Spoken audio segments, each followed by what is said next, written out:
Jadi,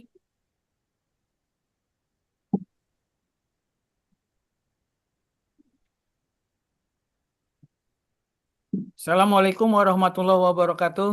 Waalaikumsalam warahmatullahi Waalaikumsalam wabarakatuh. warahmatullahi Waalaikumsalam warahmatullahi wabarakatuh. wabarakatuh. Warahmatullahi wabarakatuh. PPT-nya udah di share screen tadi ya? Belum, Mbak. Eh, eh, Mohon maaf, untuk laptop saya ini lagi error. Nanti akan diganti oleh sebentar lagi dipersiapkan.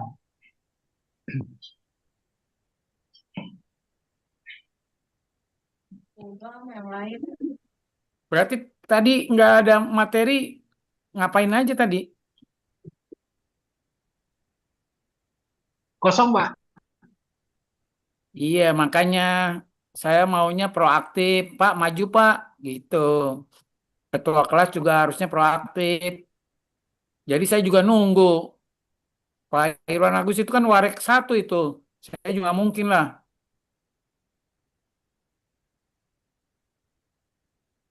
Kalau tahu begitu kan saya bisa maju jam 13. Jadi jam selesai jam 14.30 udah selesai tadi.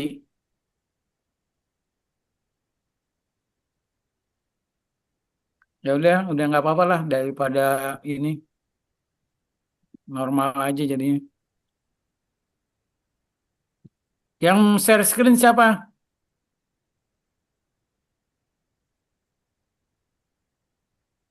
Ibu Risna, Pak. Ah, begitu nak.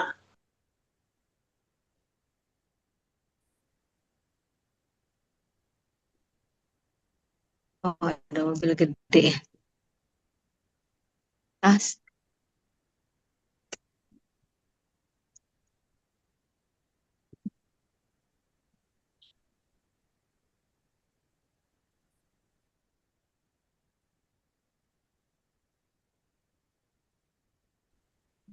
Halo, Mohon maaf saya untuk presensi dulu teman-teman. deh ya. Satu.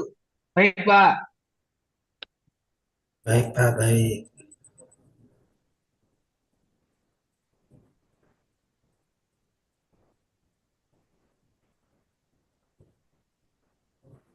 Rivaldi Wen, Rivaldi, Rivaldi Wen, Rivaldi, Rivaldi Wen, Denny Tidak ada kali Firmansyah, Pak. Denny. Ya saya Pak hadir. Ini Pak. Oke sudah. Ananda Putri Wardani, Ananda. Pak, saya. Oke sudah. Sanyo Saputra, Hadir Pak. ya sudah. Nur Siti Badaria, Hadir Bapak. ya.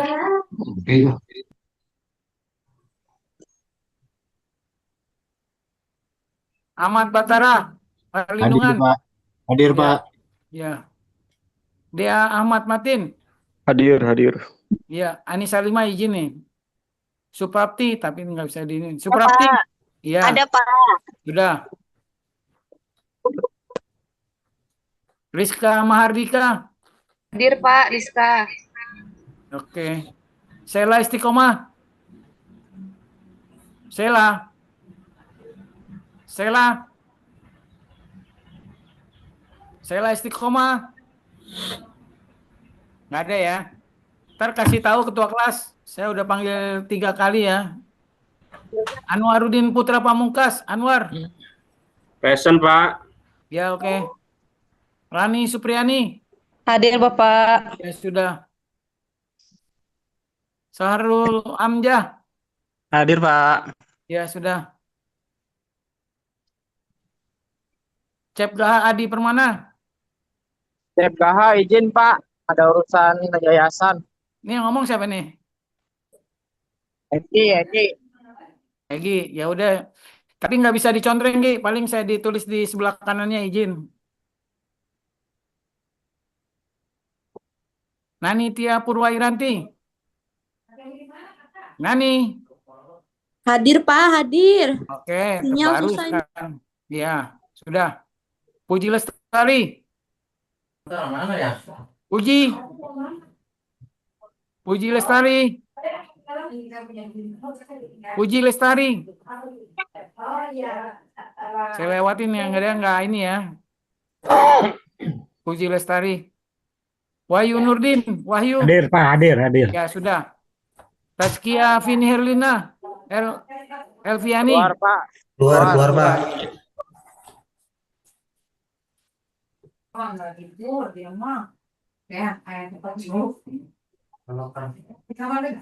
Nyang Kus.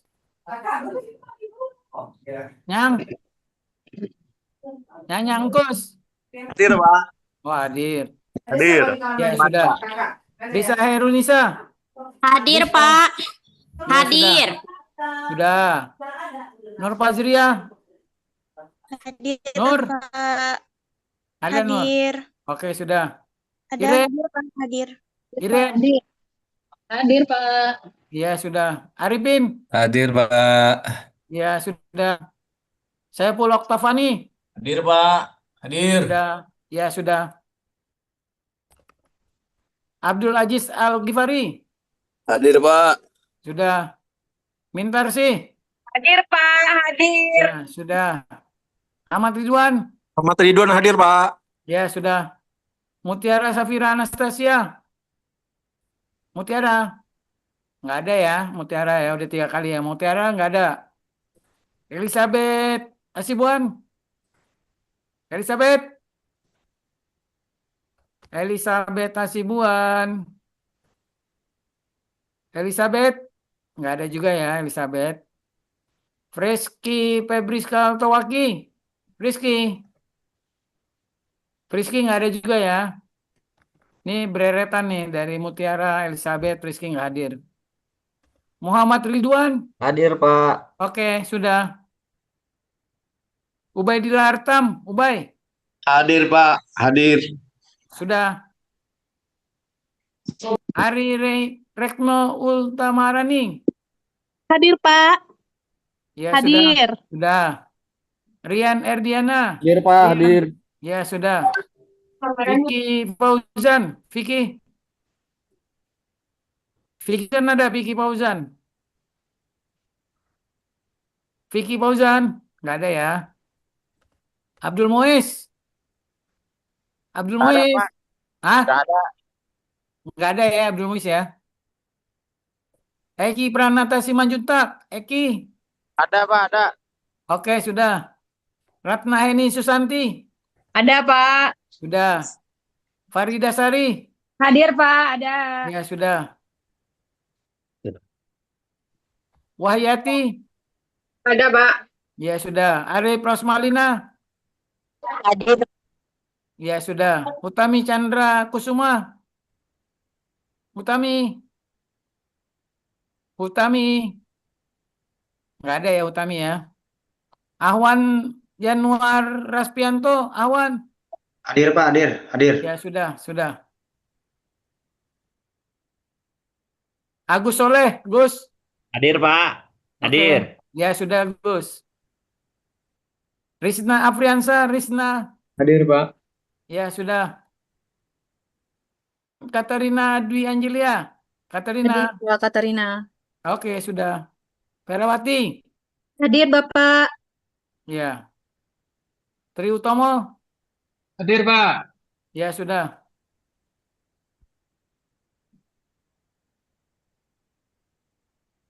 Sri Mulyani. Hadir, Pak. Sudah. Hadir. Ini banyak hari ini yang nggak hadir ya. Bapak, mohon maaf, saya baru bisa masuk. Tadi habis dari sekolah dulu. Siapa? Puji, Pak. Tadi mentok.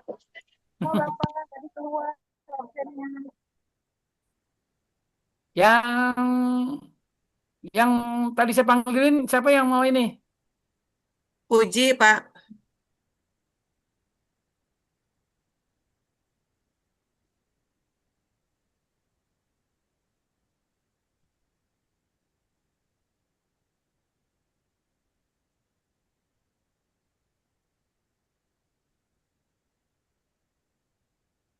Ada lagi selain tadi siapa? Saya Pak, tadi Signalnya Saya, kurang Pak. bagus, Pak. Rizky. Kemana Priski? Signalnya kurang bagus, Pak. Ntar mental lagi Priski. Enggak, Pak. Lagi hujan soalnya, Bapak. Ya sama di sini saya hujan juga nih. Depok dari Bogor. Iya. Enggak Cuaca bagus memang signalnya, lagi Pak, di hujan rumah. terus ini. Saya Saya istiqomah, istilah Pak. Iya, belum. Saya juga tahu Pak, ini kepental-pental terus. ntar mental-mental Bapak nggak saya. masuk lagi. Iya, saya istiqomah, Pak, hadir. Tunggu saya yang nyari si Frisky dulu tuh tadi tuh.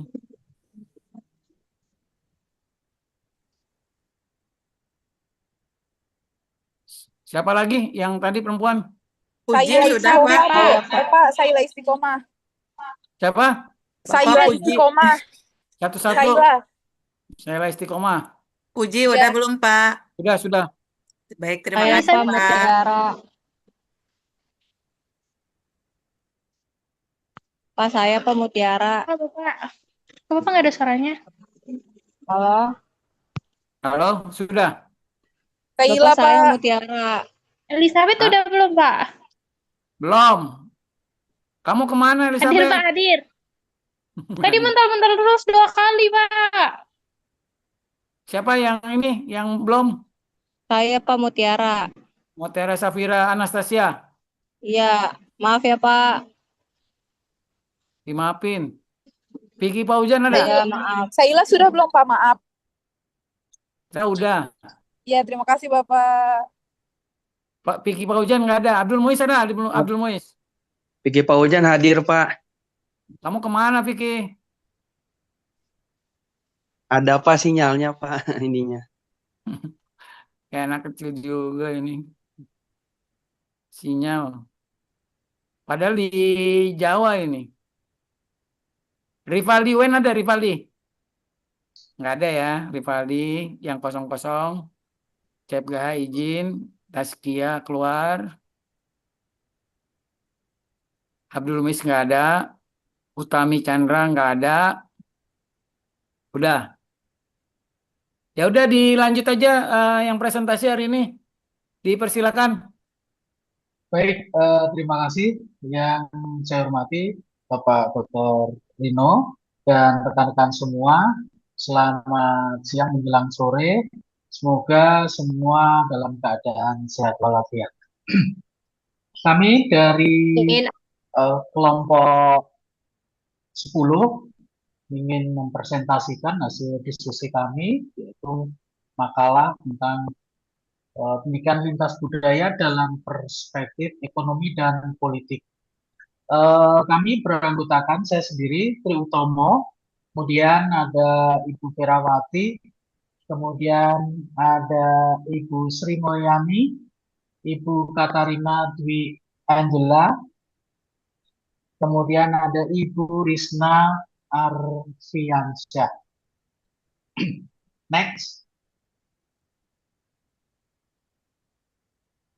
Latar belakang dari makalah kami yaitu di era globalisasi, interaksi lintas budaya menjadi hal biasa, seperti berbelanja barang impor, bekerja di perusahaan multinasional, sampai berkomunikasi dengan teman dari luar negeri melalui media sosial yang memerlukan pemahaman perbedaan budaya. Pendidikan lintas budaya memungkinkan individu memahami nilai-nilai, cara berpikir, aturan sosial, dan kebiasaan hidup orang lain. Bukan hanya bahasa atau makanan asing. Pendidikan lintas budaya kini kebutuhan mutlak untuk sukses pribadi, ekonomi, dan politik.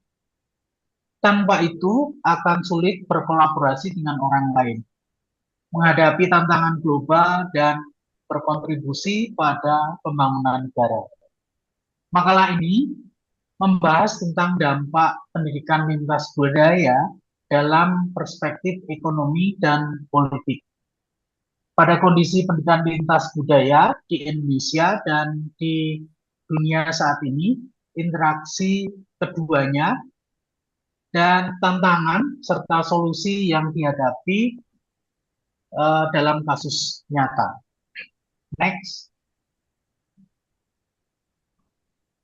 Tujuan dari penulisan makalah ini yaitu mencakup dan menjelaskan dampak pendidikan lintas budaya dalam perspektif ekonomi, peran politik, interaksi ekonomi dan politik dalam pengembangan pendidikan lintas budaya.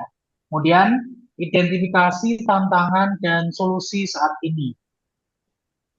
Kemudian, gambaran kondisi Indonesia dan dunia melalui kasus nyata, serta menambah wawasan penting tentang pendidikan lintas budaya di era globalisasi. Silakan dilanjutkan. Oh, masih saya. Rumusan masalah pada makalah kami yang pertama, apa dampak pendidikan lintas budaya dalam perspektif ekonomi? Yang kedua, bagaimana peran pendidikan lintas budaya dalam perspektif politik? Yang ketiga, bagaimana interaksi antara ekonomi dan politik dalam pengembangan pendidikan lintas budaya? Yang keempat, apa tantangan dan solusi pengembangan pendidikan lintas budaya saat ini? Yang kelima, bagaimana kondisi pendidikan lintas budaya di Indonesia dan di saat ini beserta kasus nyata oleh rekan kami. Terima kasih atas kesempatannya. Saya akan memaparkan yang selanjutnya, pendidikan lintas budaya dalam perspektif ekonomi. Dampak ekonomi PLB dari sisi ekonomi memberikan manfaat yang nyata bagi individu dan negara, antara lain, 1. Meningkatkan produktivitas pekerja, yaitu pekerja yang paham budaya asing lebih gampang berkolaborasi dengan rekan dari luar negeri, memahami kebutuhan pelanggan, dan menghindari kesalahan yang merugikan. Yang kedua, mendorong perdagangan dan investasi adalah negara dengan warga yang memiliki keterampilan lintas budaya lebih mudah menarik investasi asing dan memasarkan produk ke pasar global. Yang ketiga, meningkatkan pendapatan pariwisata, yaitu pelayanan yang sesuai dengan budaya tamu yang membuat wisatawan nyaman dan mau kembali, sehingga meningkatkan pendapatan pariwisata. Yang keempat, mengurangi biaya kesalahpahaman, yaitu kesalahpahaman akibat beda budaya bisa membuat proyek terhenti atau kontrak dibatalkan, maka PLB mengurangi resiko ini. Selanjutnya, kondisi ekonomi PLB. 1. Kondisi di dunia, banyak negara sudah mendukung PLB melalui kebijakan konkret. Contohnya, program Erasmus Plus di Eropa memungkinkan lebih dari 10 juta mahasiswa belajar di negara lain. Di Amerika Serikat, misalnya, mahasiswa yang ikut program pertukaran luar negeri lebih mudah mendapatkan pekerjaan setelah lulus. Sedangkan yang di Indonesia, kondisi masih kurang optimal meskipun kita memiliki beragam budaya. Banyak orang hanya tahu budaya sendiri. Pelajaran tentang budaya luar di sekolah seringkali hanya teori, bukan praktek. Menurut data Kementerian Perdagangan, sekitar 40% perusahaan Indonesia gagal ekspor di awal karena kesalahpahaman budaya. Next. Di sini kita ngambil kasus nyata perusahaan gudang garam dan pasar Timur Tengah. Masalah awal, beberapa tahun yang lalu gudang garam ingin masuk pasar Timur Tengah, tapi gagal karena iklan mereka menampilkan wanita dengan baju seksi yang dilarang di negara-negara yang beragama mayoritas Islam. Kedua, langkah PLB, perusahaan mulai melatih staf pemasaran tentang adat istiadat dan aturan iklan di daerah itu, serta bekerja sama dengan orang lokal. Yang ketiga, hasilnya iklan baru menampilkan nilai-nilai keluarga dan keindahan alam yang disukai masyarakat sekarang. ekspor ke Timur Tengah menjadi sumber pendapat terbesar mereka dengan pertumbuhan 25% per tahun. Selanjutnya, Pendidikan lintas budaya dalam perspektif politik. Pendidikan lintas budaya memainkan peran penting dalam hubungan antar negara dan keamanan global. Antara lain, satu, membangun diplomasi yang baik, yaitu pengetahuan tentang budaya negara lain membuat komunikasi antar pemerintah lebih lancar dan menghasilkan kesepakatan yang menguntungkan. Dua, mencegah konflik. Banyak konflik dimulai dari kesalahpahaman budaya. Pendidikan lintas budaya membuat orang lebih memahami perbedaan dan mengurangi kebencian. Tiga, memperkuat identitas nasional. Pendidikan lintas budaya tidak berarti melupakan budaya sendiri, melainkan membuat kita lebih bangga dan mampu memperkenalkan ke dunia sehingga memperkuat kedaulatan.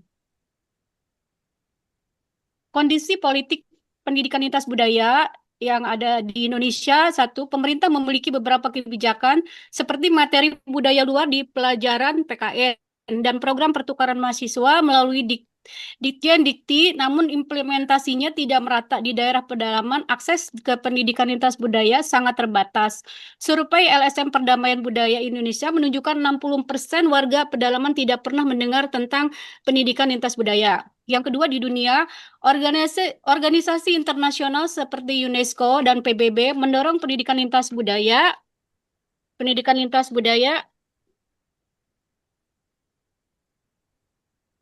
Pemerintah akan lebih bersemangat melanjutkan kebijakan perdamaian global pada 2003 menyatakan bahwa pendidikan lintas budaya adalah salah satu alat terpenting untuk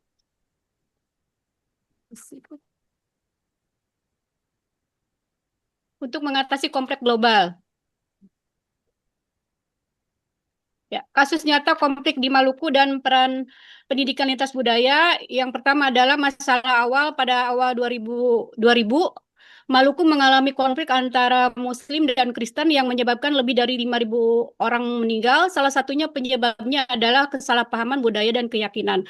Yang kedua, langkah pendidikan lintas budaya. LSM dan pemerintah membuat kelompok belajar dan acara budaya bersama di mana kedua belah pihak bertemu, berbagi cerita, dan memahami perbedaan. Yang ketiga, hasil kepercayaan saling bertambah dan konflik jarang terjadi lagi. Sekarang Maluku menjadi contoh daerah yang sukses mengatasi konflik dengan bantuan pendidikan lintas budaya.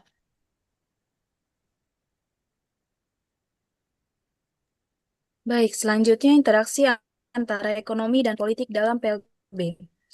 Ekonomi dan politik saling mempengaruhi dalam pengembangan pendidikan lintas budaya. Yang pertama, politik mempengaruhi ekonomi. Pemerintah yang mengalokasikan anggaran untuk pendidikan lintas budaya akan membuat lebih banyak orang memiliki keterampilan lintas budaya, yang akhirnya meningkatkan produktivitas dan pertumbuhan ekonomi. Contohnya seperti Singapura mengalokasikan 5% anggaran pendidikan untuk pendidikan lintas budaya, sehingga menjadi pusat bisnis di Asia. Yang kedua, ekonomi mempengaruhi politik.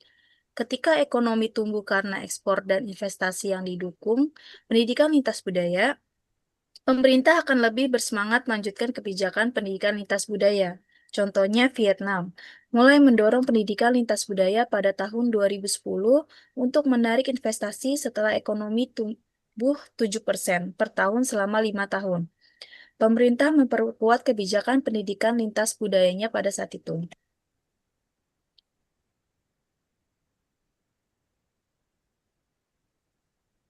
Selanjutnya, tantangan pendidikan lintas budaya.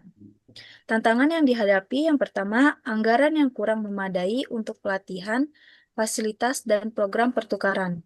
Yang kedua, kurangnya kesadaran tentang pentingnya pendidikan lintas budaya di masyarakat. Yang ketiga, kurangnya guru yang terlatih untuk mengajarkan pendidikan lintas budaya secara efektif. Yang keempat, batasan geografis yang membuat akses pendidikan lintas budaya sulit di daerah pedalaman. Yang terakhir, rasa takut atau malu berinteraksi dengan orang yang berbeda budaya.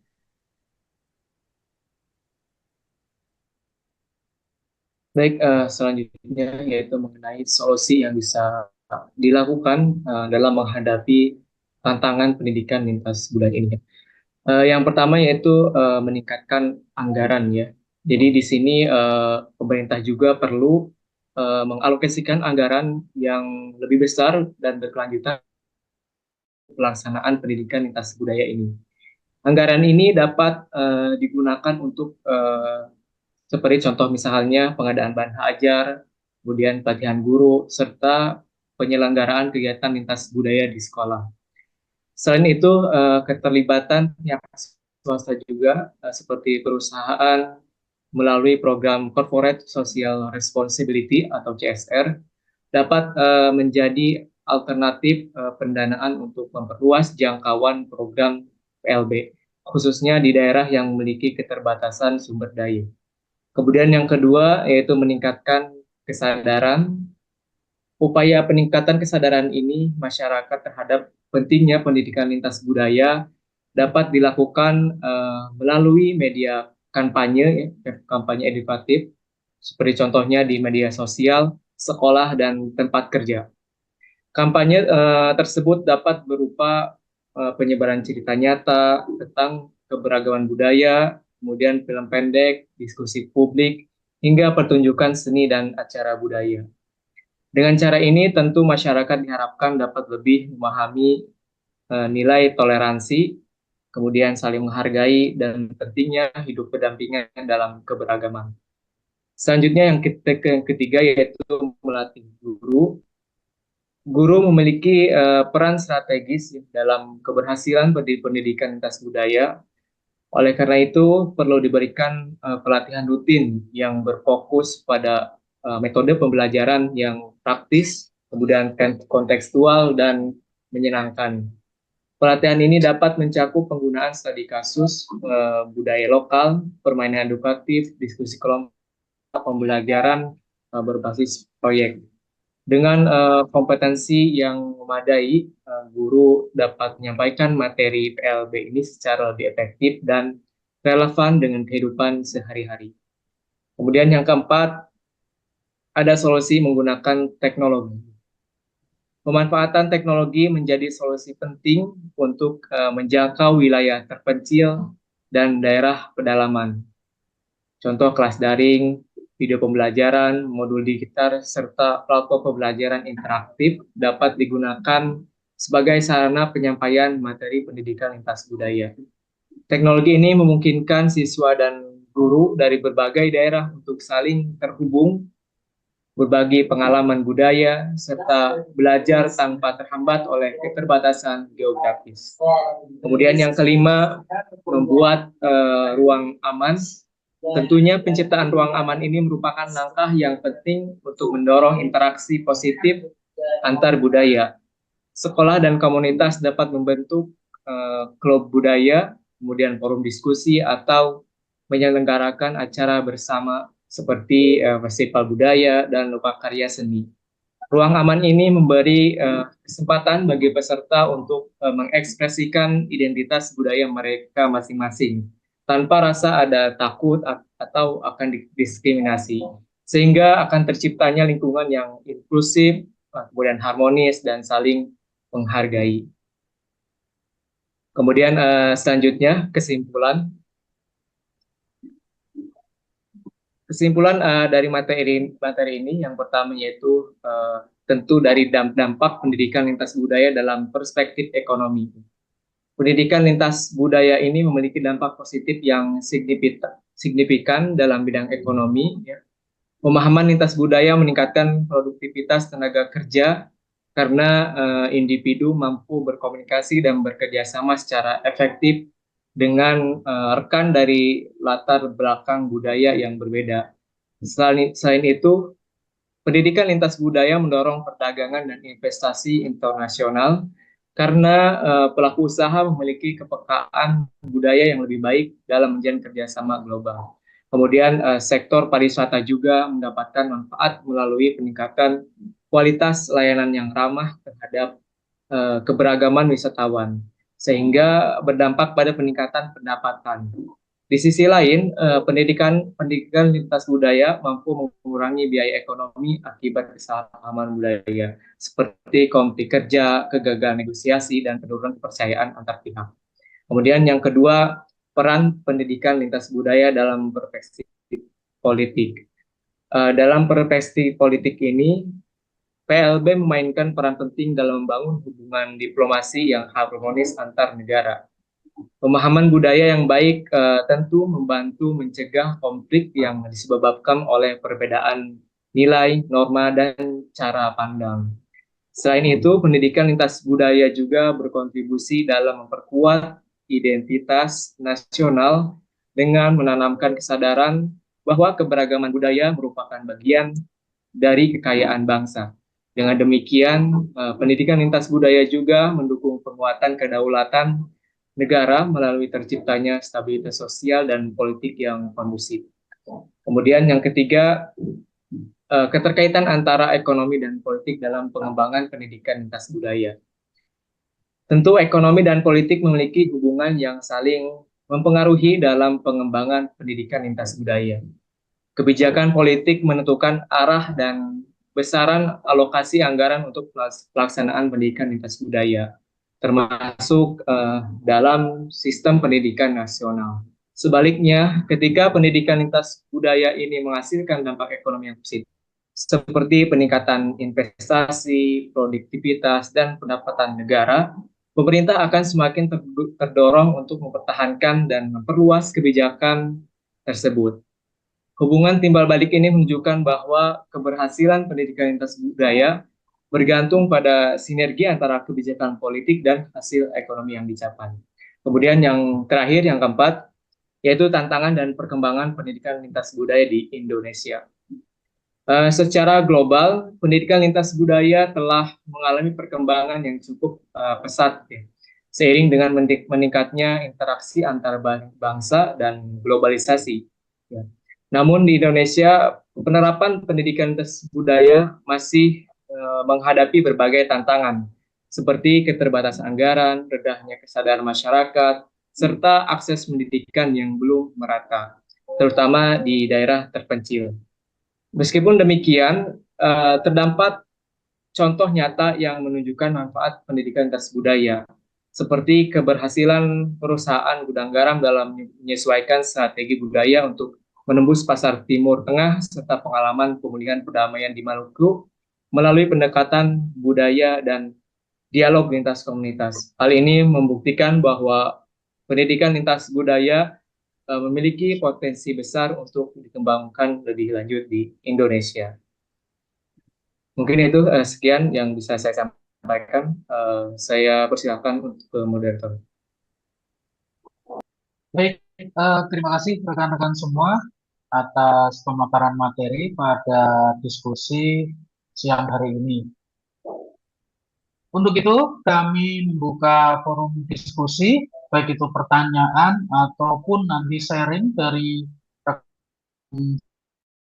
untuk bisa menambah wawasan maupun pengetahuan bagi kita semua. Kami persilakan untuk rekan-rekan semua. Saya Pak izin bertanya. Silakan Ibu. Ya, saya izin bertanya ya. Kan kita tahu ya bahwa pendidikan lintas budaya ini salah satunya adalah menekankan toleransi ya. Menjadi pertanyaannya ya, bagaimana sih dalam implementasi dalam kurikulum ya, dalam lintas budaya ini, kalau dalam perspektif ekonomi ya, salah satunya itu adalah bisa adanya negara-negara di luar ya yang datang ke Indonesia itu dengan tujuan ya untuk mengenal budaya Indonesia. Nah, tapi terkadang ya itu salah satunya ada juga dampak negatif, mungkin lunturnya dari jati diri bangsa sendiri gitu ya. Yang menjadi pertanyaannya nih, bagaimana ya kita sebagai guru ya strateginya gitu kan, implementasi dari kurikulum lintas budaya ini juga bisa mempengaruhi ekonomi secara global di Indonesia. Ya, bisa dipahami, Pak? Baik, terima kasih Ibu Langsung di Nani. chat aja Bu nih, tulis. Ya, baik, terima kasih Ibu Nani, yaitu menyangkut kurikulum di PLB ini dan mungkin strategi dari kurikulum apa yang mungkin bisa menangkal dampak negatif dari budaya luar yang masuk ke Indonesia. Nah, untuk itu kami persilakan untuk rekan-rekan, mungkin ada yang sudah mempunyai pandangan, kami persilakan untuk kelompok 10. Mungkin Pak Krisna, monggo.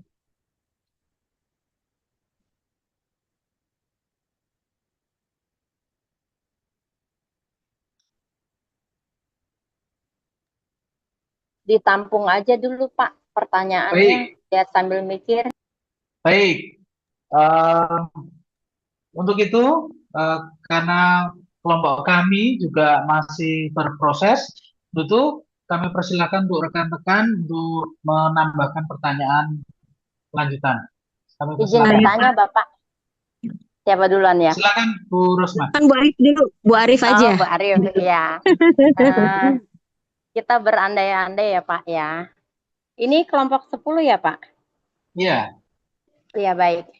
Jadi pada saat tahun 98 seperti kita ketahui ada tragedi politik di tahun 98. Nah, kondisi politik dan sosial Indonesia berada dalam keadaan yang carut-marut. Nah, dalam situasi tersebut, kelompok etnis minoritas seperti etnis Cina itu mendapatkan dampak yang luar biasa. Nah, ini kan lintas budaya ya Pak ya. Mendapatkan dampak yang sangat besar, baik secara ekonomi, sosial, maupun kemanusiaan. Seandainya saat tragedi 98 tersebut, Bapak dan Ibu di kelompok 10 saat itu menjadi pejabat, dipercayai menjadi pejabat negara, langkah-langkah strategis apa yang Bapak Ibu ambil untuk memulihkan keadaan, untuk melindungi kelompok minoritas, serta membangun kembali keadilan dan pemersatuan Indonesia? Tolong jelaskan dan pertimbangannya apa. Terima kasih. Baik, terima kasih. Mungkin satu lagi rekan-rekan semua untuk pertanyaan. Pak saya. Silakan Bu Patri. Silakan Bu. Oh iya. Baik, terima kasih atas kesempatannya. Kali ini kelompok 10 membahas PLB dalam perspektif ekonomi dan politik ya Pak, kalau nggak salah. Iya. Iya. Menurut saya memang perspektif ekonomi maupun politik itu sangat berperan sekali ya dalam kehidupan bermasyarakat, apalagi bernegara.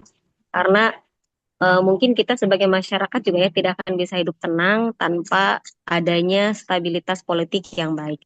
Tetapi stabilitas politik yang baik juga pastinya karena ditunjang karena adanya perekonomian yang baik ya oleh suatu negara gitu. Nah, yang ingin saya tanyakan itu adalah manakah yang lebih utama di antara dua perspektif tersebut ya dalam hal PLB? Apakah yang lebih utama itu dalam perspektif ekonomi atau faktor ekonomi yang lebih menentukan ataukah politik? Mungkin itu aja Pak pertanyaannya. Terima kasih. Baik, terima kasih Bu Suprapti atas pertanyaannya. Saya ulang lagi untuk pertanyaan yang pertama. Mungkin dari penanya pertama tadi adalah menanyakan tentang bagaimana strategi menangkal dampak negatif budaya luar yang masuk ke negara kita. Kemudian yang kedua yaitu pada saat krisis 98 yang terdampak itu adalah minoritas. Nah, bagaimana langkah-langkah jika kita menjadi pemangku kebijakan untuk melindungi kelompok minoritas tersebut? Yang ketiga, terakhir tadi dari Ibu Suprapti, mana yang paling utama dari perspektif ekonomi atau politik untuk kemajuan sebuah negara? Kami persilakan untuk rekan-rekan untuk membantu menjawab dari 3 pertanyaan tersebut.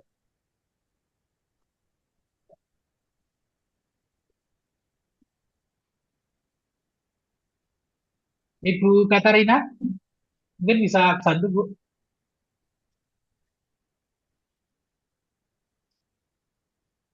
Baik, mungkin saya coba untuk strategi untuk menangkal dampak negatif budaya luar. Tentunya di dunia pendidikan itu juga sudah ada kurikulum yang menyangkut tentang pendidikan-pendidikan karakter serta penguatan budaya-budaya lokal di setiap sekolah. Dan setiap sekolah pun merancang yang namanya kurikulum tingkat satuan pendidikan. Ini disesuaikan dengan kearifan lokal masing-masing. Sehingga budaya-budaya lokal itu pasti akan terakomodir di dalam rancangan kurikulum di setiap sekolah. Kemudian, pemerintah juga memberikan ruang, pemerintah daerah memberikan ruang menyangkut pengembangan budaya lokal termasuk bahasa, kemudian kesenian, dan lain sebagainya. Banyak sekali sekarang paguyuban-paguyuban atau kelompok klub menyangkut budaya-budaya lokal yang sudah mulai dikembangkan. Bahkan di dalam sosial media pada saat sekarang ini budaya lokal sudah membanjiri di media sosial. Seperti tari yang dikemas dengan modern, tidak dengan pakaian-pakaian yang harus khusus, kostum khusus, seperti itu. Sekarang seperti flash mob yang ada di Jogja, kemudian ada di Solo, dan lain sebagainya, mereka dengan berpakaian biasa, dengan tampilan modern, tetapi mereka mengembangkan budaya-budaya dari lokal. Ini yang mungkin sering sudah kita lihat di sosial media. Bahkan sekarang anak-anak kecil pun sudah banyak yang suka dengan budaya-budaya lokal. Jadi itu juga bisa menangkal dampak-dampak negatif budaya barat atau budaya asing yang masuk ke Indonesia. Selanjutnya, pertanyaan yang kedua dari Ibu Rosmalia, yaitu langkah apa yang diambil pada saat kita diumpamakan menjadi pemangku kebijakan untuk melindungi atau mengayomi kaum minoritas, terutama pada saat kerusuhan 98. Mungkin kita sudah mulai rasakan setelah 98 di era Presiden Gus Dur itu sungguh luar biasa gebrakan. Nah, ini sungguh menjadi contoh sebetulnya semua etnis, semua kalangan, suku, agama, ras apapun diperbolehkan. Bahkan di lembaga swadaya masyarakat LSM sudah mulai banyak berkembang sehingga menjadi kontrol masyarakat pada saat terjadi konflik-konflik antar budaya.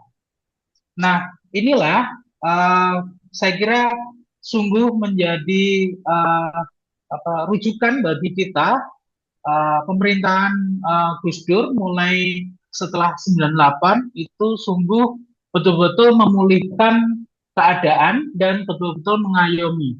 Pada waktu itu saya teringat bahwa ada suatu kebijakan dari pemerintah mengakui budaya Tionghoa, terutama pada saat misalnya Tahun Baru Cina.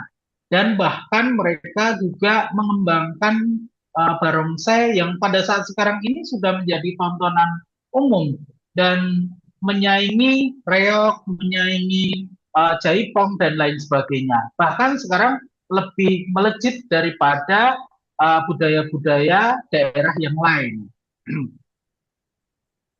Kemudian, mana saja yang utama, apakah dari perspektif ekonomi maupun politik. Nah, kedua-duanya ini sebetulnya beriringan. Kalau ada salah satu yang memang timpang, maka keadaan suatu negara itu pasti juga akan terpengaruh. Contohnya pada saat politik kita itu kurang stabil, maka akan berdampak juga terhadap ekonomi. Begitu juga ekonomi kita yang mungkin pada saat krisis 98 itu juga akan berdampak juga terhadap politik. Nah, demikian rekan-rekan, mungkin dari satu kelompok saya ada yang bisa menambahkan, kami persilahkan, atau rekan dari kelompok lain yang bisa memberikan tanggapan pada diskusi kita hari ini. Kami persilahkan. Terima kasih Pak Triutomo. Saya hanya ingin menambahkan pertanyaan yang diberikan oleh Bu Sri Supapti tadi, yang menanyakan manakah yang lebih utama dari ekonomi dan politik ya. Di sini tidak bisa dikatakan mana yang lebih utama karena keduanya saling terhubung dan saling mempengaruhi. Benar tadi kata Pak Triutomo. Karena stabilitas politik itu sendiri menjadi fondasi bagi stabilitas ekonomi. Karena keadaan yang damai dan konstitusional menciptakan kepercayaan terutama bagi investor ya, memungkinkan kebijakan ekonomi itu lebih konsisten dan mendukung pertumbuhan jangka panjang. Yaitu tadi stabilitas politiknya. Yang untuk stabilitas ekonomi, di mana untuk menjaga stabilitas politik karena kesejahteraan masyarakat yang terjaga mengurangi ketidakpuasan sosial dan terutama pada potensi konflik. Mungkin itu saja Pak Triutomo, mungkin ada yang lain? Baik, Bu Vera, terima kasih. Mungkin rekan-rekan ada yang mau menambahkan, kami silakan, atau ingin menanggapi.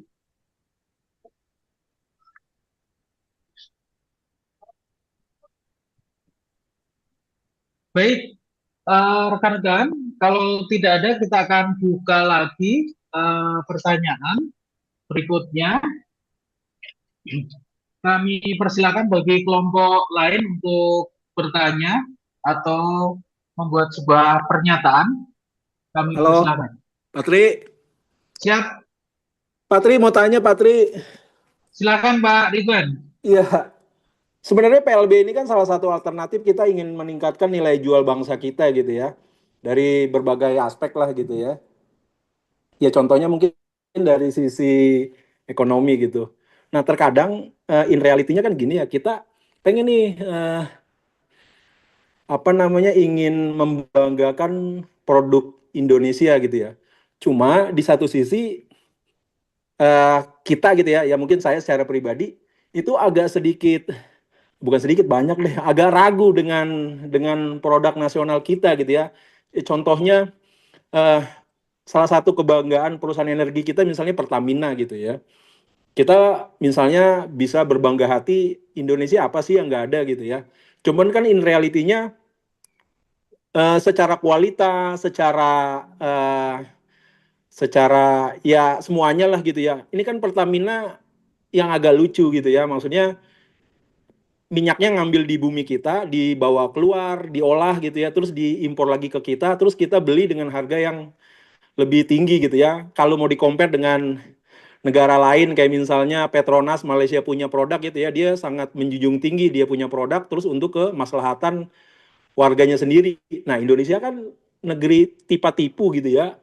Jadi kita nih, saya mungkin gitu ya agak sedikit ragu ingin produk kita. Ini dari salah satu aja gitu ya. Masih banyak lagi yang nilai jualnya Indonesia itu nggak kalah gitu ya dengan negara lain. Cuman in realita itu kita itu agak sedikit ya gimana ya, ragu gitu. Nah, dalam hal ini kira-kira model masyarakat yang kayak model saya gini bagaimana mengembalikan kepercayaan kepada publik gitu ya. Kalau memang ya produk-produk Indonesia ini ya bisa dibanggakan gitu. Jangan orang lain yang punya kebanggaan, ya Indonesia juga punya kebanggaan. Khususnya warganya sendiri gitu yang merasa bangga ya. Contohnya kemarin lagi kelangkaan bahan bakar, malah enggan beli produknya Pertamina, malah milih produk negara luar gitu. Karena memang udah trauma, udah parno gitu ya, nih produk negara kita ini nggak jelas lah gitu, kurang lebih kayak gitu. Nah, kira-kira gimana ya menghadapi masyarakat yang model kayak saya gini nih, udah sedikit banyak trauma gitu ya, jadi enggan gitu ya membangga-banggakan produk sendiri gitu ya. Mungkin jiwa nasionalismenya saya gitu ya, gimana caranya mengembalikan gitu ya, biar bangga gitu ya, gitu. Paling itu tuh. Makasih, makasih. Baik, terima kasih Pak Ridwan. Eh, Mungkin ada yang mau bertanya atau langsung menanggapi? Patri, izin Patri. Silakan Pak Sedikit Ajis. Pak, Siap, saya izin. menambahkan. Pak Ajis dulu, Bu. Oh siap. iya, monggo. Siap, terima kasih Patri. Ya, ini mungkin kembali lagi kepada pertanyaan dari Bu Arif tadi terkait suatu kejadian ya, fenomena di negara kita 98.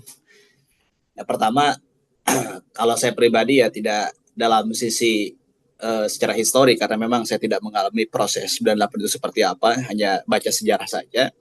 Cuma tadi apa yang memang dipaparkan oleh Pak Tri ya, memang dari bacaan-bacaan yang saya baca memang yaitu proses-proses atau langkah-langkah yang dilakukan pemerintah kala itu untuk memulihkan ya, untuk menstabilkan kembali keadaan politik kita ya, salah satunya ekonomi. Cuma ini mungkin berbagi saja, dan Bapak Ibu Magister juga pasti ya mengalami hal-hal ini gitu kan. Ya salah satu yang menarik karena memang judulnya itu kan landasan budaya, pendidikan lintas budaya dalam perspektif ekonomi. Isu-isu kala itu kan memang ada sebuah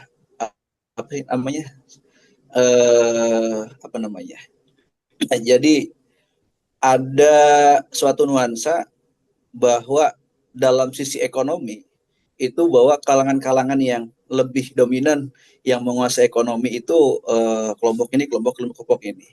Sehingga kan yang menarik kalau waktu itu kan presiden ya memberikan ya suatu ya peraturan bahwa tidak ada segregasi, kalau nggak salah apa namanya itu ya. Jadi tidak ada membedakan bahwa yang menguasai perekonomian itu tidak kelompok ini, tidak kelompok ini. Nah, saya tidak berkaca kepada hal yang lebih besar pada arah itu. Cuma yang menarik karena memang ini kaitan lintas budaya, sering memang terjadi ketika misalkan kita memberikan paparan perekonomian yang inklusif di keluarga kita saja, terkadang ini memang menjadikan suatu masalah. Saya ini punya keluarga itu cukup besar, mungkin satu desa itu keluarga saya semua. Jadi kalau di sini tuh masih ada sebutan ya keluarga besar, bani. Jadi itu keluarga besar dan sudah turun-temurun ratusan orang lah gitu. Cuma pada waktunya semuanya itu hancur. Jadi masing-masing itu memiliki yang namanya perkumpulan masing-masing. Yang semula itu kita dalam satu rukun, tetapi karena ya salah satunya itu. Jadi karena ada namanya ini sisi ekonomi gitu kan. Jadi ada sebuah narasi yang mendorong bahwa keluarga ini yang lebih mampu lah menguasai ekonomi sehingga dia merasa dia tidak butuh lagi untuk saya membuat barang kumpulan ini karena saya sudah mampu. Sehingga kan itu menjadikan perpecahan dalam keluarga sehingga tidak bersatu kembali. Nah, maka terkait kebijakan kala itu ya di saat pemulihan ya stabilitas nasional gitu kan, bagaimana kita hari ini bisa menghilangkan narasi-narasi tersebut. Karena kejadian di Bogor ini jadi ada kampung itu sudah banyak. Jadi bukan hanya kampung Sunda sebetulnya kalau di Bogor. Ada kampung Aceh, kampung Tegal, kampung Jawa, kemudian kampung Ambon dan lain sebagainya macamnya. Yang menarik kala itu sempat kan kita itu melakukan diskusi ya barang paguyuban tersebut, karena memang udah ada isu-isu ini kok ada beberapa pihak yang mengatasnamakan kita yang paling ini. Nah, landasannya itu karena ya ekonomi itu sendiri karena merasa mampu sehingga bahasanya mendiskreditkan kelompok-kelompok tertentu yang tidak menguasai dalam sisi ekonomi tersebut. Sehingga kita diskusi waktu itu ya supaya jangan sampai narasi-narasi tersebut terus dikembangkan sehingga mereka-mereka ini yang menguasai perekonomian di daerah sini, mereka yang berkuasa. Tidak demikian. Justru ketika ini menjadi pelajaran juga untuk saya ketika misalkan nanti menjadi seorang pemimpin ya, karena memang hasil diskusinya adalah jangan sampai ya kita terus mengembangkan narasi-narasi tersebut, justru kita harus memiliki kebijakan ya salah satunya adalah kebijakan ekonomi yang inklusif gitu kan. Menghilangkan narasi-narasi tersebut justru harusnya kita mendorong kerjasama gitu kan. Jadi antar paguyuban atau antar etnis kita menjalin hubungan-hubungan tersebut. Dan hari ini ya negara kita pun ya terpecah ya salah satunya dalam perbedaan sosial budaya ini ya salah satunya karena ekonomi itu sendiri. Jadi misalkan etnis ini lebih ini dominan, lebih ini, sehingga kalau misalkan kita terus dorong narasi-narasi tersebut ke publik, justru ini akan menyebabkan kesenjangan dalam sosial, salah satunya dalam pendidikan lintas budaya itu sendiri. Ini mungkin sedikit tambahan saja menceritakan apa yang memang saya alami di daerah gitu kan terkait isu-isu tersebut yang dikaitkan dengan kejadian di kampung gitu kan. Kemudian yang kedua, ini mungkin sedikit menambahkan, bukan menambahkan sebetulnya, mengupas kembali lah, memurojaah kembali pertanyaan dari Bu Nia kalau nggak salah tadi, bagaimana kita mengimplementasikan ya kurikulum pendidikan lintas budaya di sekolah. Kalau misalkan saya mengutip kembali apa yang disampaikan di pembahasan sebelum-sebelumnya, ya sebetulnya memang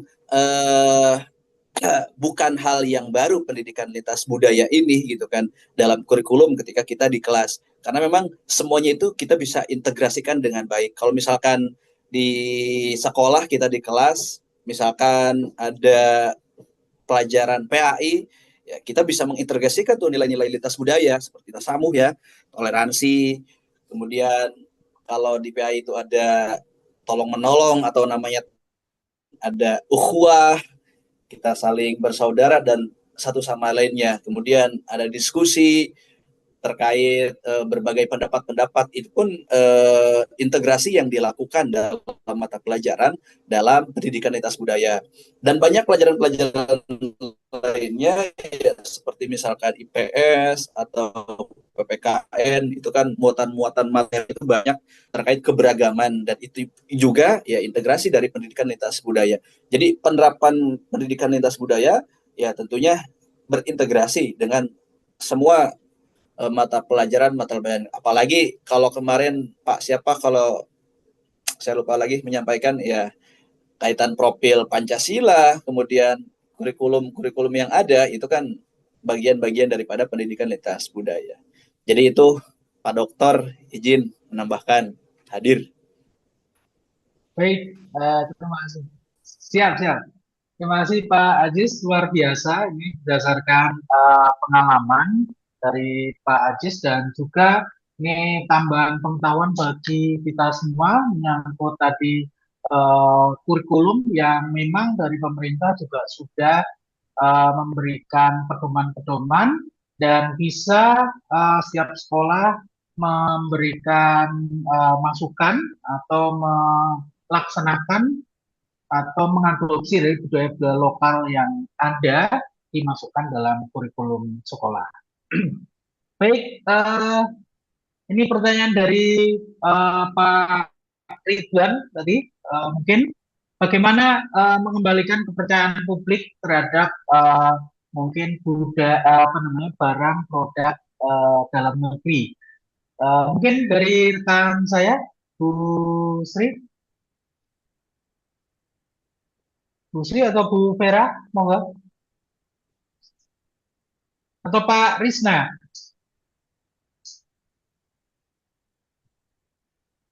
Baik, mungkin baru menambahkan, ini saya sebelum rekan-rekan, saya akan menambahkan sedikit menyangkut kepercayaan publik terhadap produk-produk dalam negeri yang pada saat ini mungkin sudah berkurang minat atau ketertarikan terhadap produk dalam negeri. Rekan-rekan semua, tentunya pemerintah dengan serta-merta banyak sekali kasus-kasus yang mungkin bensin oplosan dan lain sebagainya. Nah, ini juga pada saat sekarang ini bahkan digempur juga sekarang dengan Bobi Bos dengan produk bensin baru, dan pemerintah juga sekarang belum melirik menyangkut produk baru walaupun itu dalam negeri. Ini juga banyak hal yang mungkin termasuk politik dan ekonomi pada saat sekarang ini saling keterkaitan. Pastinya ada suatu perhitungan-perhitungan politik manakala produk-produk dalam negeri itu mulai menurun, dan mungkin ada produk baru yang mungkin akan menggempur juga, termasuk produk luar negeri. Ini pun juga pemerintah sebenarnya sudah mulai membuat sebuah kebijakan untuk menangkal semuanya itu. Karena pada saat bensin ini sudah mulai berubah pangsa pasarnya ke produk-produk luar negeri, maka nanti pasti di Pertamina pada saat sekarang ini juga akan menjadi merugi. Nah, tentunya pada saat sekarang ini juga banyak sekali media sosial yang memberikan kritikan-kritikan yang sangat tajam menyangkut Pertamina. Dan cuma Pertamina, sebetulnya di BUMN-BUMN yang pada saat sekarang ini banyak merugi. Nah, tentunya dari statement yang kita lihat, Menteri Keuangan pada saat sekarang ini sudah mulai memberikan harapan-harapan bagi kita semua. Nah, tentunya itu tidak lain dan tidak bukan bahwa untuk mengembalikan kepercayaan publik terhadap produk atau hasil kerja kita semua dari Pertamina maupun BUMN yang lain. Baik, mungkin ada rekan-rekan yang ingin menambahkan, kami persilakan. Pak Tri udah semua Pak ya? Menambahkan ya? Baik, ya Pak Dokter. Udah semua Pak? Sudah Pak. Ya, saya ambil alih aja Pak. Siap, terima kasih Pak Dokter. Terima kasih pada pemateri hari ini, 5 mahasiswa. Semoga ilmu yang didapatkan bermanfaat semua. Ya, jadi pada intinya pendidikan lintas budaya yang di dalam perspektif ekonomi sebenarnya dipisah ini ya. Kemarin kan karena kita ada kesalahan, tapi saya nyambungin biar jadi match. Jadi ekonomi dan politik itu biasanya bisa jadi satu gitu. Karena pengaruh politik juga pengaruh ekonomi gitu. Sebenarnya sih satu-satu gitu. Tapi karena saya mau sekalian aja lah gitu. Jadi memang ada kaitannya, makanya saya membuat judul digabungkan gitu. Nah, tadi yang disebutkan oleh pemateri hari ini, contohnya kayak kelangkaan gas ya beberapa bulan yang lalu. Begitu juga dengan kelangkaan BBM belum lama ini, di mana produk-produk yang luar seperti Shell, BP, Vipo dan lain-lain itu dibatasi. Artinya kenapa? Karena kalau saya lihat memang produk luar tersebut kan agak lebih bagus ya ininya, oktannya atau ininya daya pembakarannya gitu. Tapi kan karena kita produk lokal Pertamina sudah banyak melebihi, ada stok yang banyak, makanya sekarang produk-produk Shell atau lokal kalau bisa membeli bahan baku dasarnya dari Pertamina juga. Itu yang dimaksudkan oleh Menteri Bahlil, Menteri SDM. Supaya kenapa? Jangan sampai produk-produk sel tadi atau produk dari British Petroleum BP itu mengalir ke Indonesia dengan lebih banyak gitu. Artinya itu karena apa? Produk-produk tersebut ya memang bagus, tapi penduduk kita juga akhirnya juga banyak yang pakai juga. Nah makanya kok kita nih ya kita juga nggak kalah ya sama Pertamina. Kita juga Pertamina laku terus gitu, nggak ada rugi-ruginya lah walaupun gitu. Nah kalau dibandingkan dengan yang lain sebenarnya produk Pertamina itu kita juga agak mahal sih sebenarnya dari produk-produk Petronas punya Malaysia. Petronas itu di bawah 10.000 per liter. Nah kayak begitu. Nah sebenarnya kita kalau mau lebih ini lagi kita harus menghitung ulang lagi gimana supaya bisa mensejahterakan masyarakatnya gitu. Jangan sampai naik-naik terus juga gitu. Itu ya. Nah ini yang eh,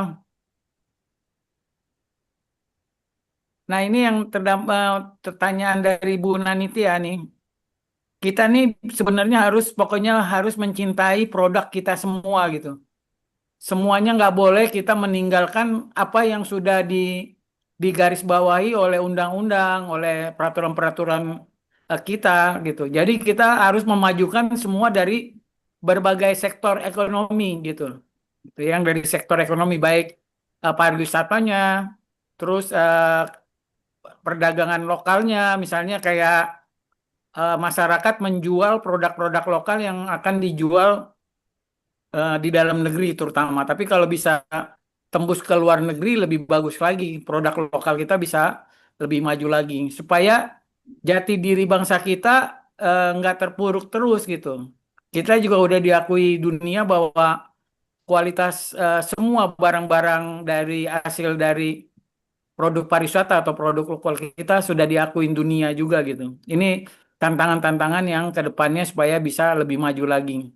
Nah, disitulah kita memerlukan kearifan lokal, gitu ya. Nah, kalau si Iren menanyakan mengapa sekolah label internasional lebih bernilai, ya karena memang dia lebih mahal, gitu, lebih mahal sekolahnya, gitu, ratusan juta. Coba aja ibu bapak ibu kalau misalnya anaknya sekolah di sana, mau nggak mau tuh, berarti kan harus punya kemampuan uang untuk membiayai anak kita atau anak yang sanggup sekolah di sekolah internasional gitu.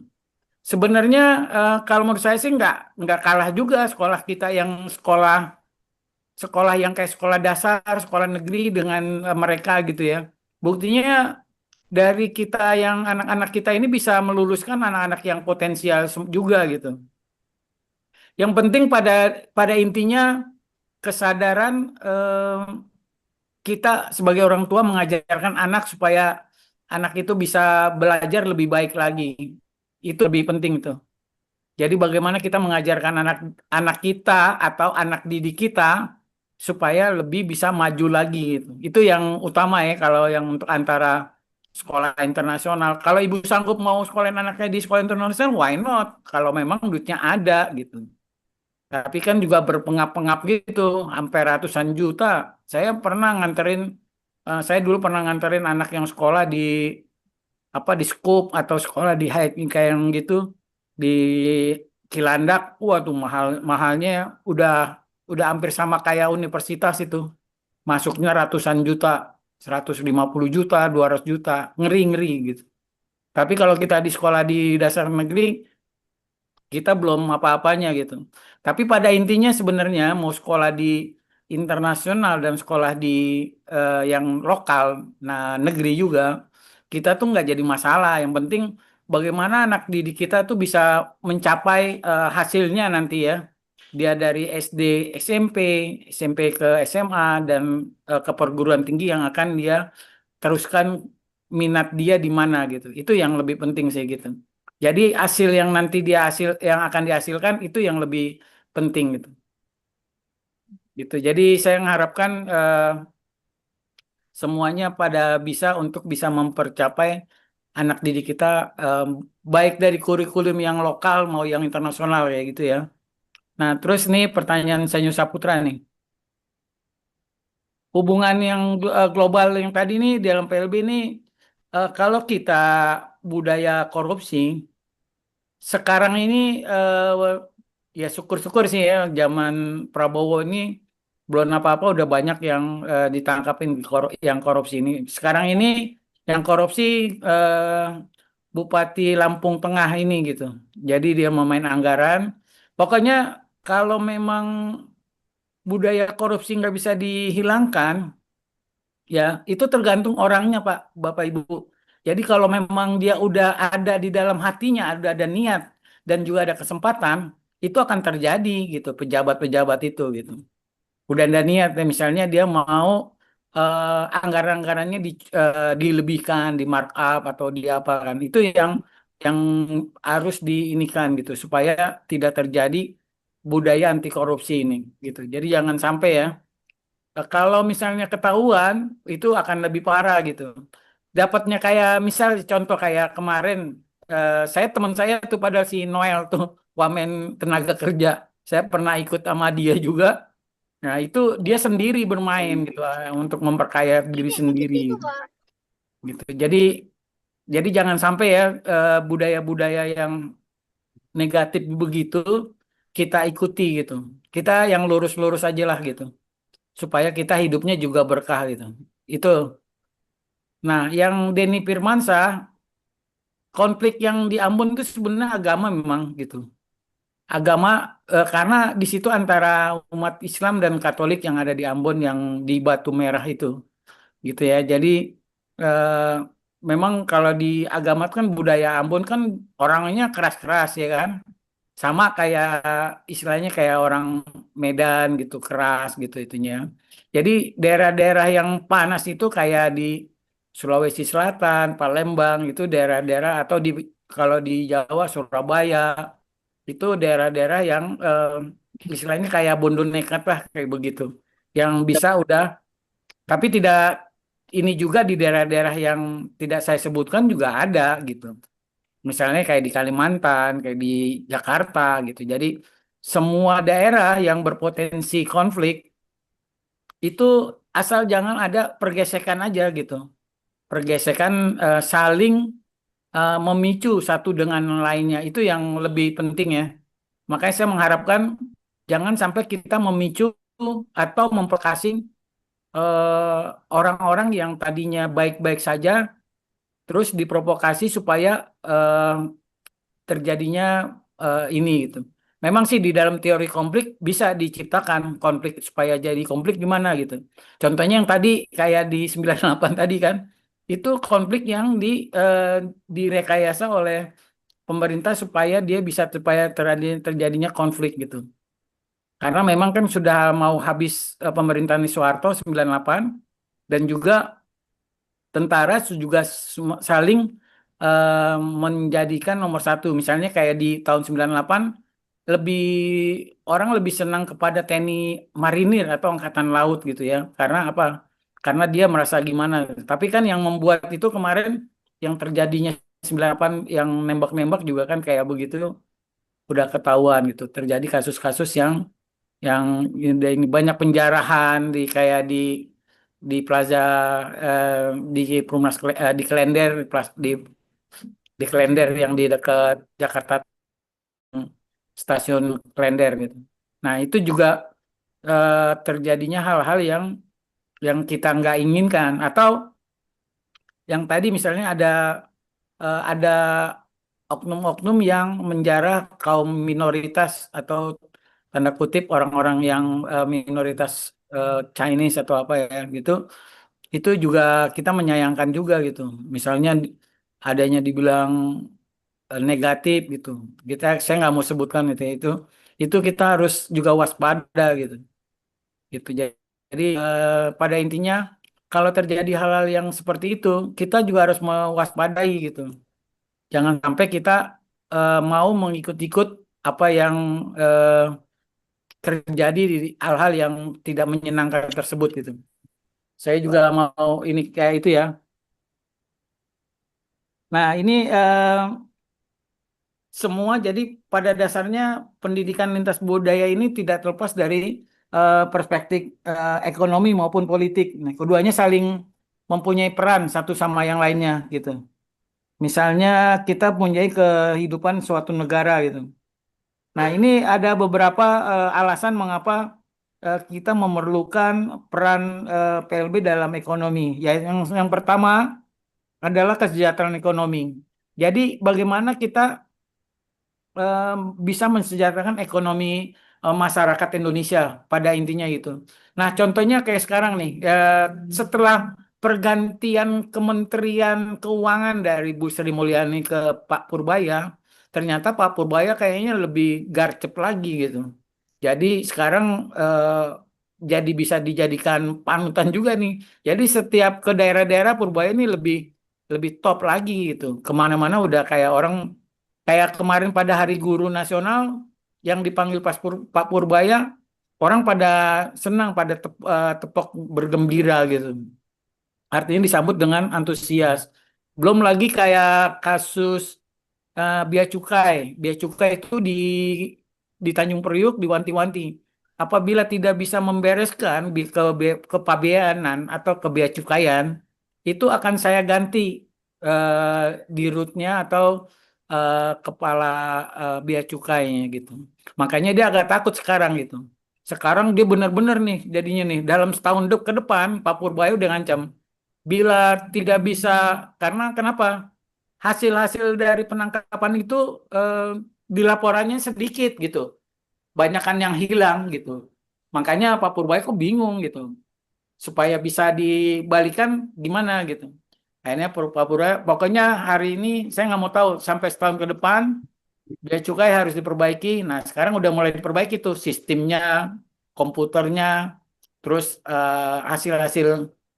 Belum lama ini penangkapan kayak baju-baju yang branded-branded yang dari Singapura lah, dari ini yang branded. Nah, itu kan sebenarnya memang banyak juga gitu. Nah, itu juga gitu.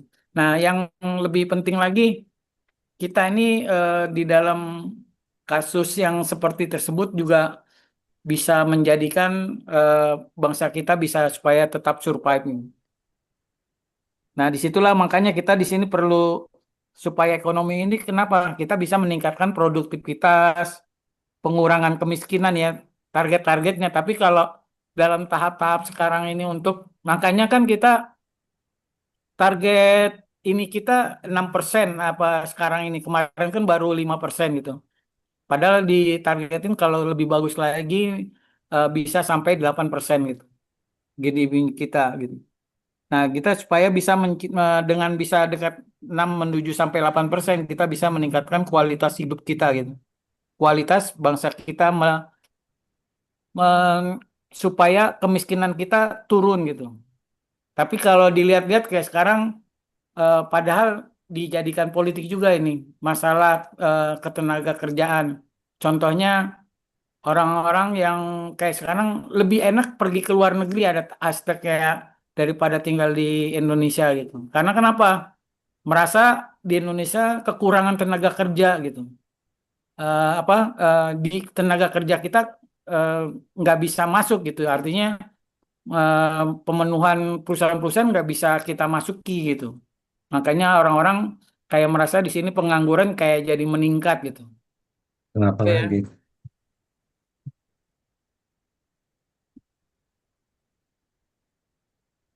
Nah ini kita ini juga kalau di dalam pencegahan korupsi bisa meningkatkan hasil kayak kemarin dari Prabowo kan sekarang lebih kepercayaannya lebih banyak ke kejaksaan ya.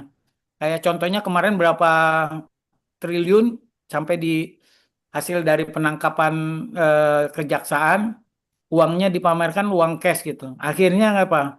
Uang cash itu Prabowo juga bilang, ini kita uang ini untuk ngebangun atau memperbaiki gedung-gedung sekolah di seluruh Indonesia gitu.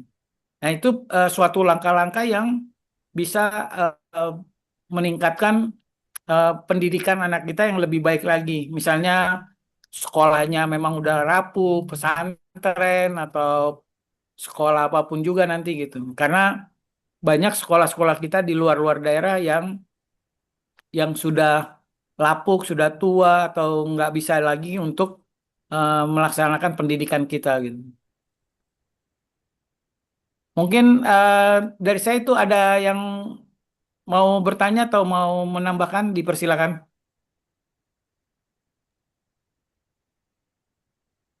Bapak Ibu, gimana Pak? Agama bagian dari budaya atau budaya bagian dari agama, Pak?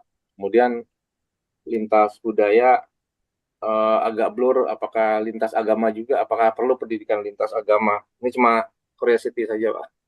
Ya, jadi gini Pak Denny ya, eh, kita ini kan kita bisa dijadikan contohnya gini, agama kita kan Islam gitu ya. Tapi kita budaya masing-masing, Pak Denny misalnya agamanya apa gitu kan. Terus di kita ini udah label orang Islam, tapi kan kita punya masing-masing Pak. Gitu. Contoh nih Pak, saya nih orang Minang Pak. Itu orang Minang kuat banget Pak budayanya Pak. Islamnya juga kuat. Betul nggak Pak? Orang Minang, orang Padang, orang Minang, Sumatera Barat, ya Ada kan? kekerasan di Orang syarat. Aceh juga begitu. Ya. Orang Aceh misalnya nih contoh aja Pak, salah satu contoh aja, ya kan? Yang kayak begitu kan? Contoh-contoh yang tadi gitu. Buktinya apa Pak? Kaitannya yang tadi saya sebutkan. Orang Minang itu dia itu kayak ada Basandi Sura, ya, jadi agama itu udah menjadikan panutan gitu.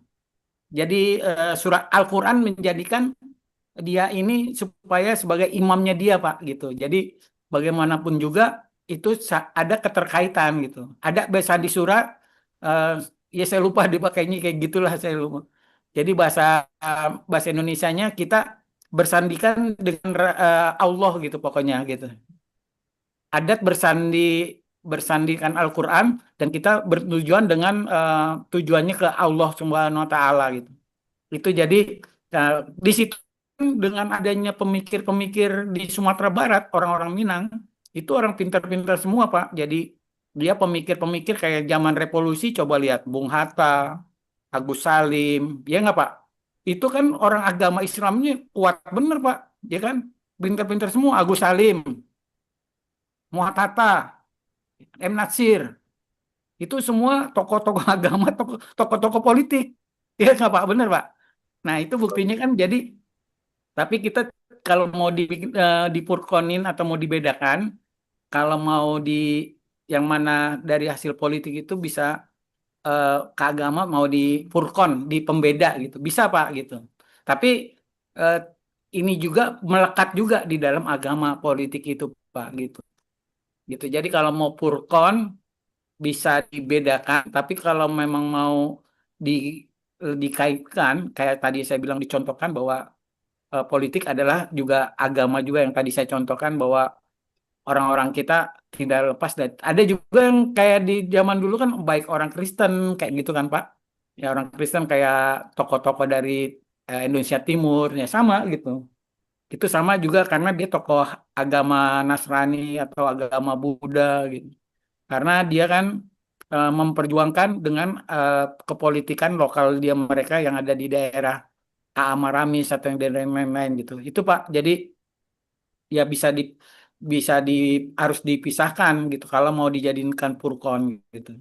Tapi kalau dia sebagai insan politik yang mempunyai agama yang kuat, dia nggak akan terpengaruh oleh ada hal-hal yang negatif gitu.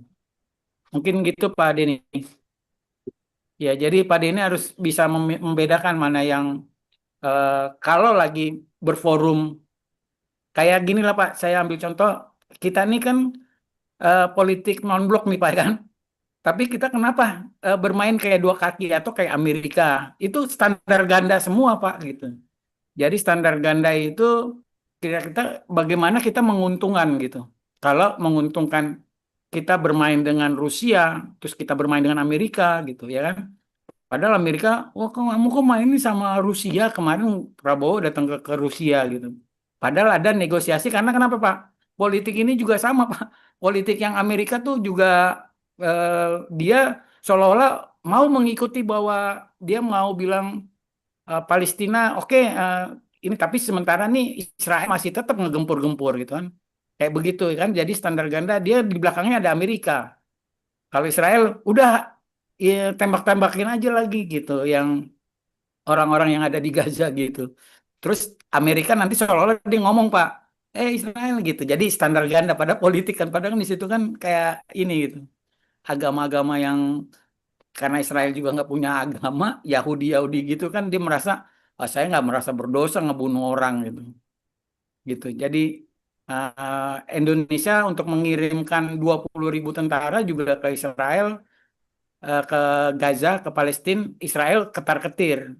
Nah, makanya kita Prabowo 2 hari yang lalu ke Rusia, mungkin supaya nanti kalau misalnya terjadi kita sudah sampai di perairan perbatasan Palestina dengan Israel, supaya kita nggak diganggu gitu. Nanti mungkin ada kapal-kapal Rusia juga akan mendekati kepulauan tersebut supaya di luar zona ekonomi eksklusif Israel, supaya tidak diganggu gitu kapal-kapal Indonesia nanti kalau sampai, tapi kalau misalnya diganggu Indonesia ini kita sama-sama gitu supaya, tapi pada ini supaya jangan terjadi perang perang memicu perang dunia ketiga gitu, makanya harus hati-hati juga gitu kayak begitu. Jadi sama aja semua gitu, jangan sampai saling menggesek, terjadinya bentrok yang berkepanjangan gitu Pak. Ada yang lain Bapak Ibu? Nah, tadi udah bagus semua ya yang bertanya sama yang menjawab masalah pertanyaan-pertanyaan yang ada di kolom chat semua.